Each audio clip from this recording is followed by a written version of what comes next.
Well, the treehouse is 164 square feet,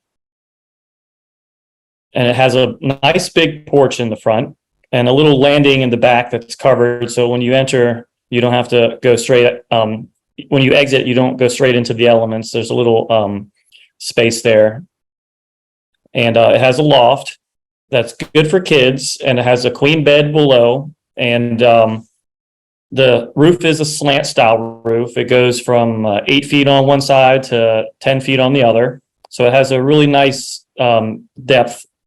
And the windows are all reclaimed. I found all those for free, except the door. I did pay for the door, but it was only $80. So I mean, a lot of reclaimed goods. Very cool. And so, did you run like all the utilities to this treehouse so that people have, electric and water and all of that? I only did electricity, and for water, we have a 5-gallon, really nice basin that I refill for folks as they need. And then for heating and cooling, I have an air conditioner, and there's a space heater that does a really good job. I made sure to insulate the treehouse really well. And fortunately, I have a workshop that's relatively close to the treehouse, and I was able to plug into the shop's electricity also. So that made it simple. But for a bathroom, I did build an outhouse, and people love the outhouse. It was the unsuspecting hero of the whole story is how much people love the outhouse. So Wow. Go figure. That's funny. So there's no, is there a shower too, like co-located with the outhouse or no? We have a regular bathroom that's a little further from the treehouse that guests use, and it has a shower and a contemporary toilet and everything. It's about a 25-second walk from the treehouse. Okay, yeah, I can see the little outhouse right next to it, and then the bathroom. Okay, it's 25-second walk. Nice. Yeah, I think it mentioned in the article too that so then both the treehouse guests and the schoolie guests can both use the bathhouse then. Correct. Yep. Nice. So you got some economies of scale there as well. That's amazing. So was it difficult to get all of this permitted, or was there any permits required since it's on your personal property, or how did that whole process play out? Well, I made every effort I could to figure out what process I had to go to build a treehouse. And this was, of course, during COVID when I was trying to get information. And it was just another world at that time. Getting into the zoning office and talking to them, they were just puzzled when I was talking about a treehouse. And they said, "Well, are you going to live in it?" I was like, "No, we're not going to live in it, but we're going to use it for like fun and stuff like that." So they said, "Just there's no legislation or ruling about tree houses, so just say it's a structure."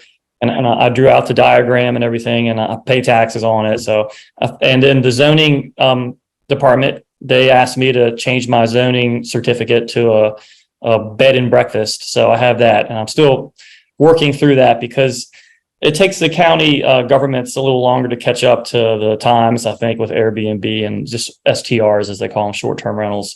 So in a way, I've kind of definitely influenced some of the rules and regulations, I think, because I'm definitely the Airbnb guy that is first thought of in the county when it is brought up at a meeting.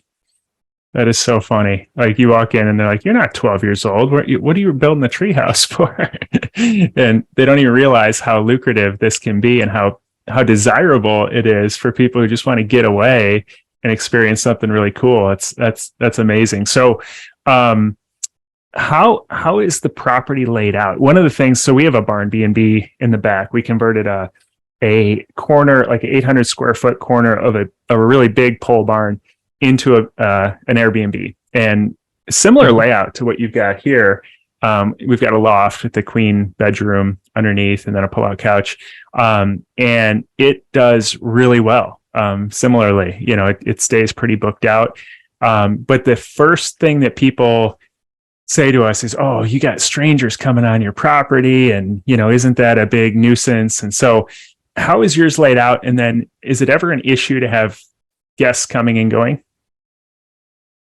Well, I'll first say that before the treehouse existed, we shared our personal bathroom in the house with strangers for almost 7 years. And you have a one And bathroom? I've used one bathroom, and it's our master bathroom right next to our Wow. bedroom. So there's a lot of faith in humanity to be had. Yeah.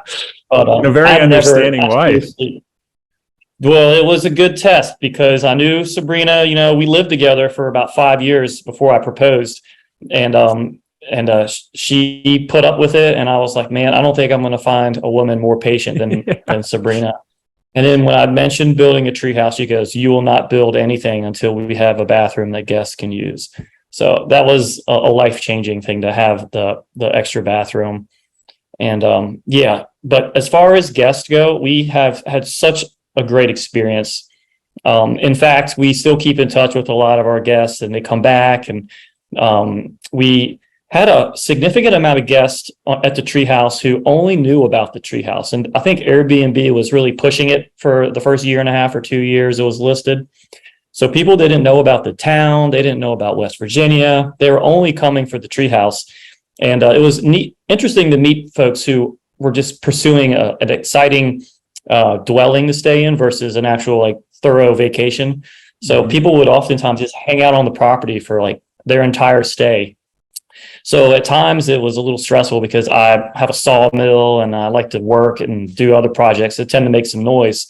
Usually guests, they're out and about during the day, but a lot of people just hung out all day. So I would just, they'd offer help if I needed a hand. Or one guy, he helped me split firewood for 2 hours, just an experience outside of wherever they were from. It meant a lot to them. So as far as feeling our privacy is being invaded, we just don't. We've never really felt that way. Yeah, that's how we feel too. I mean, we never have experienced having guests come into our master bathroom when they need to use it in the middle of the night, but it's kind of separate. So the guests go back to their unit, and a lot of times we don't even know they're there. And our kids actually love it when other kids come and they can play together. So there's actually some bonuses there, but that's really interesting. And I love how you did some, Tom Sawyer stuff there by charging for people to come stay, and then they do work for you at the same time. That's amazing. Well, usually if they're helping me run the sawmill, I'll usually let them take some lumber home with them so they can say, "Oh, I made this board." So that's cool. Very awesome. And I don't think we mentioned you're in West Virginia. You said about an hour outside of DC? Yeah, we're an hour and 20 minutes west of DC. It's the Eastern Panhandle of West Virginia. So our neighboring states are Maryland and Virginia, and they're about 10 minutes from us. So we're very close to the other states. And there's a train that takes folks into DC. It comes right through town here. So it's convenient. And it's a good short getaway for folks in Baltimore, Philly, DC. We got a lot of guests from those areas. Very cool. But it does get pretty cool there in the winter still, even though it is further south than where I'm at in Indiana. What do you do for heat? Do you have a electric heater in there? I do have an electric heater in both units. There's a wood stove as well in the bus. Most people don't know how to use it. They sometimes will ask me, "How do you turn it on?" I'm like, "Well, it's a wood stove. You have to start a fire on the inside."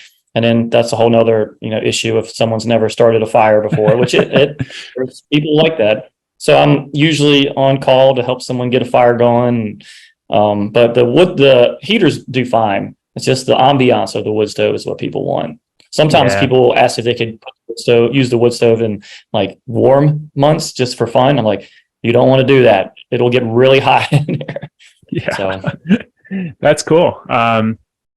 I'm curious on the financial side of things. So there's a quote in the article that said, "The treehouse gets thousands of views per month on Airbnb, and I'm fully booked for months. The nightly price for the treehouse can range from $160 to $250 a night, depending on the time of year." So that nightly rate is amazing, for such an affordable type of unit. And it has pretty much all 5 stars. So your guests love it. What do you attribute that to? I mean, do you think it's like, because it's a treehouse, do you think it's the service you guys provide, certain amenities? What do you attribute the performance to? Well, I know that people value the reviews. Most guests who book say, "Hey, we saw your treehouse. The reviews look so good," and honest reviews and honest depiction of the treehouse. I try to underpromise, over-deliver a little bit, so the photos don't really over-exaggerate the treehouse. They kind of under-exaggerate it. It looks better in person, most people say.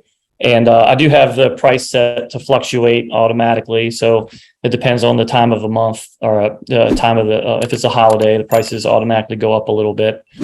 And just the treehouse itself. I mean, I think a lot of people have something like that on their bucket list. I want to stay in a treehouse. Yeah. So that's mostly what it is.